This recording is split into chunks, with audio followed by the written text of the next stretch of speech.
Hello, I'm Nicky Sanderson and I'm going to talk a little bit about how I made these pieces, which are large hangings made basically from muslin, a base of muslin with layers of tissue paper pasted on with a natural paste which stiffens them, but then painted on, printed on, and lots of areas of collage which have then been added on later and painted on top of.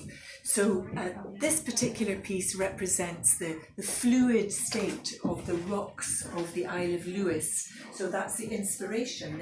They're almost like slices of landscape from the different aspects and history of the Isle of Lewis.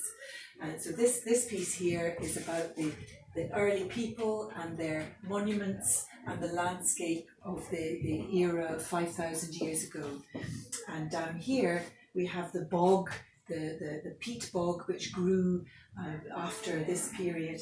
And I've got the disappearing language of the Gaelic tongue because people are no longer using these expressions to describe the landscape as often as they did in the past. So I'm trying to preserve it and represent it here.